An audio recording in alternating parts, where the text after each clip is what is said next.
பச்சை புடவைக்காரியாய் உன் தாய் மீனாட்சி நான் இன்று வந்திருக்கிறேன். மாபெரும் வெற்றி உன் அருகில் இருக்கிறது. என் வாக்கை நம்பு. உன் வாழ்வு நலமாகப் போகிறது குழந்தையே. மனதில் இருக்கும் விஷயங்கள்தான் முகத்தில் பிரதிபலிக்கும். இன்று உன் முகத்தை பார்க்கையில் உன் மனதில் உன் கனவுகள் ஈடேறுவதைக் கண்டு நீ மகிழ்ச்சி அடைவதை பார்க்க முடிகிறது.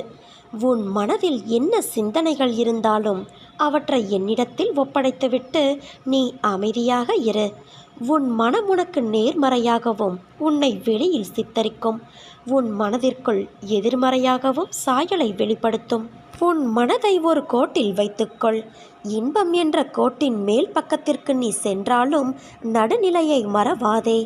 துன்பம் என்ற ஒன்று வரும்போதும் கோட்டிற்கு கீழ் உள்ள பக்கத்திற்கும் செல்லாதே. வாழ்க்கையில் நடுநிலையை கடைபிடித்து வாழ்பவர் நிச்சயம் ஒரு உயர்ந்த இடத்தில் இருப்பார்கள். வாழ்க்கையை நடுநிலையாய் கொண்டு செல்வதில் எந்த தவறும் இல்லை. ஆனால் நீ யோசிக்கும் விஷயங்களில் நடுநிலையை எதிர்பார்க்காதே.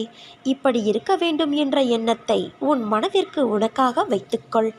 அதை வெளியில் தேடினால் நீதான் வீணாக எதிர்பார்த்து ஏமாந்து போவாய். எதிர்பார்ப்பின் விளைவே நிறைய விஷயங்களின் பிரச்சனைகளுக்கான காரணம்.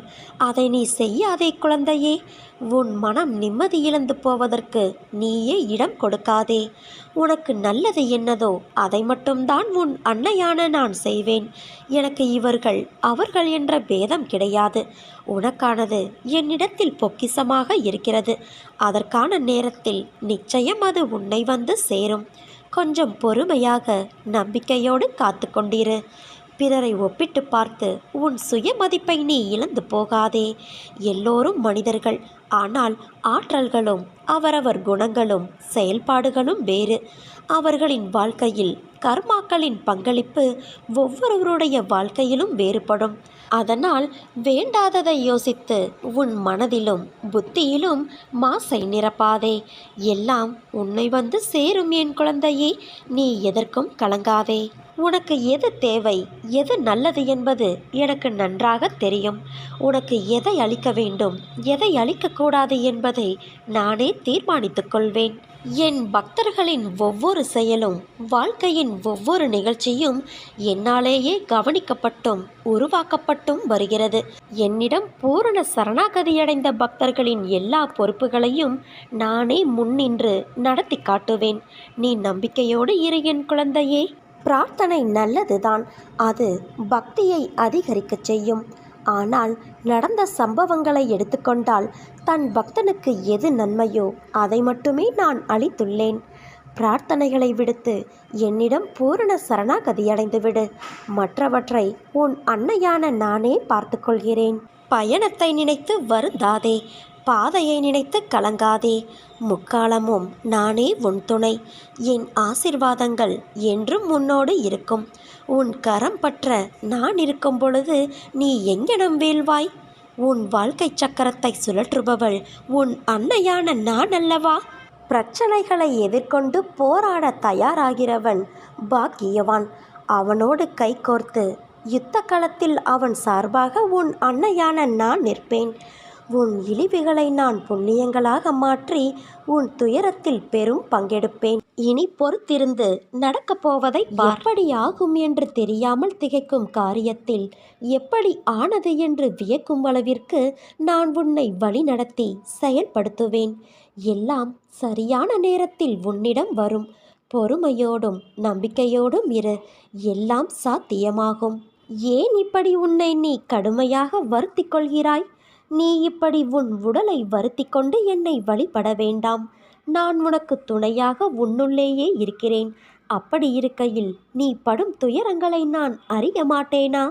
நான் உன் வேண்டுதலை என்றும் அலட்சியப்படுத்தியது இல்லை. ஆனால் நீ இப்படி உன்னை வருத்தி கொள்வதை என்னால் தாங்கிக் கொள்ள முடியவில்லை. நீ இப்படி வருத்தித்தான் உன்னை சூழ்ந்துள்ள துயரங்களான திரும்பிய திசையில் எல்லாம் ஏமாற்றம், துரோகம், வஞ்சகம், ஏழ்மை, இன்னும் பல வழிகளும் துயரங்களும் நீங்க வேண்டி நீ முழுமையாக நம்பும் உன் அன்னையான என்னை எண்ணி வேண்டிக் கொள்கிறாய். அம்மா சொல்வது சரிதானே? உன் மனதில் இருப்பதை நான் அறிவேன். உன்னை சூழ்ந்துள்ள துயரங்களிலிருந்து தப்பிப்பது எப்படி என யோசித்து தூக்கம் வராமல் தவிக்கிறாய். உன்னை எல்லோரும் அவமானப்படுத்துவது போலவும் கைவிட்டது போலவும் எல்லாமே இருந்தும் எதுவுமே இல்லாதது போலவும் எல்லோரும் இருந்தும் அனாதை போலவும் இப்போது நீ உணர்கின்றாய். அனைத்தையும் நான் அறிவேன். சங்கடங்களை நினைத்து நம்பிக்கை இழக்கிற காலகட்டத்தில்தான் நீ இருக்கின்றாய். உன் கர்ம வினைகளின்படி இது உனக்கு உண்மையான சோதனையான காலம்தான். நான் இல்லை என்று கூறவில்லை. ஆனால் உன் கர்ம வினைகளை அழித்து அதை உனக்கு சாதனை காலமாக மாற்ற நான் இங்கு போராடி கொண்டு இருக்கிறேன். இன்னும் சிறிது காலத்திற்கு சங்கடங்களை சகித்துக்கொள். உன் நம்பிக்கை என்னும் சக்தியை ஒன்று திரட்டி உன் துயரங்களைக் கண்டு அஞ்சாமல் போராடு. இது நீ திடமான சிந்தையை தக்க வைத்து கொள்ள வேண்டிய காலகட்டம். இறை நாமத்தை நீ உச்சரித்து கொண்டே இரு. எல்லாம் கூடிய விரைவில் மாற்றியமைக்க உன் அன்னையான நான் இருக்கிறேன். ஏங்குதல், கவலை, போராட்டங்களை விடுத்து என்னையே சார்ந்திரு. நான் உன்னுடனேயே இருப்பேன். நான் உன்னுடைய தாகத்தை தீர்ப்பதற்காக வருவதற்குள் உன் மனம் சஞ்சலமடைந்து எங்கெங்கேயோ செல்கிறாய். நான் உனக்காகவே இருக்கிறேன். பாரத்தை என்மேல் சுமத்து என் குழந்தையே. உனக்கு சாந்தி ஏற்படும். உன்னுடைய பக்திக்கு மட்டுமே நான் அடிமை.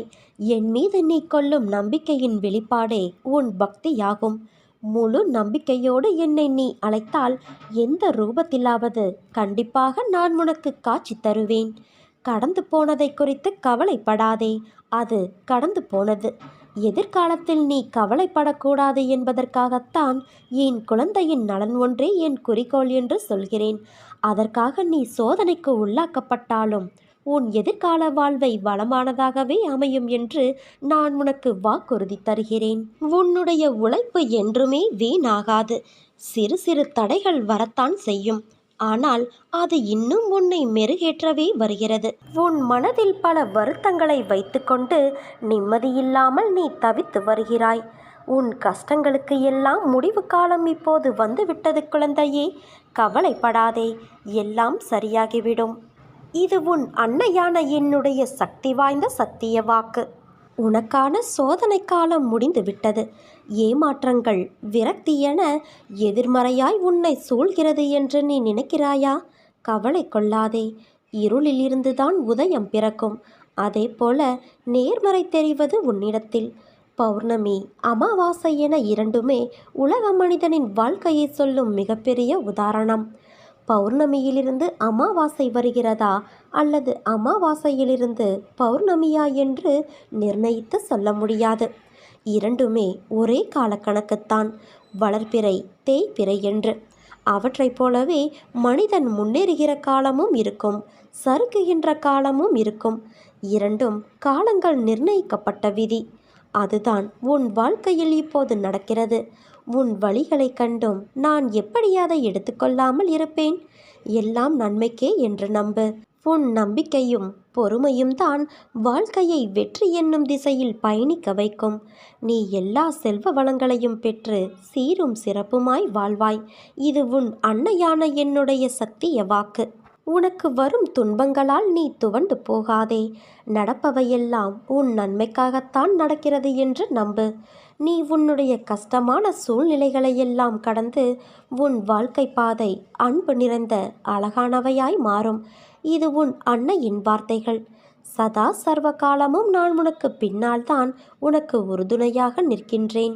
உனக்கு எது என்று நிர்ணயிக்கப்பட்டதோ அது உன்னிடத்தில் வந்து சேரும். அது வந்து சேரும் காலத்தையும் நீ நெருங்கிவிட்டாய். உன்னை இதே சூழ்நிலையில் நான் விட்டுவிட மாட்டேன் குழந்தையே. உனது வாழ்க்கை வண்ணமயமாக விளங்கப் போகிறது. நிச்சயம் நீ தடைகளை தகர்த்து வெற்றி அடைவாய். உன் அன்னையான நான் உன்னை வெற்றியடைய வைப்பேன். வாழ்க்கையில் நீ உயர்ந்த நிலையை அடைவாய் குழந்தையே.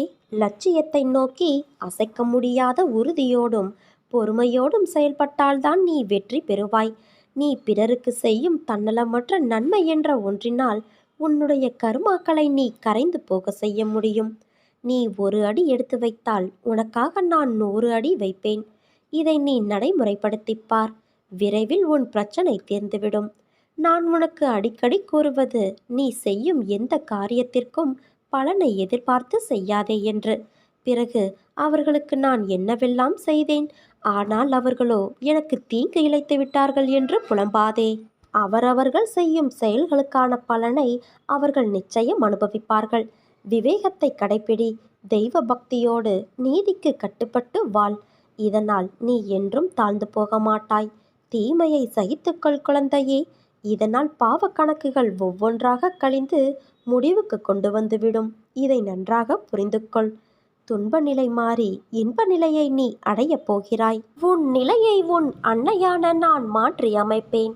உன் கரத்தை பலப்படுத்துவேன். நம்பிக்கையோடு நீ காத்திரு. இது நிச்சயம் நிறைவேறும் குழந்தையே. உனக்கு நல்லதே நடக்கும்.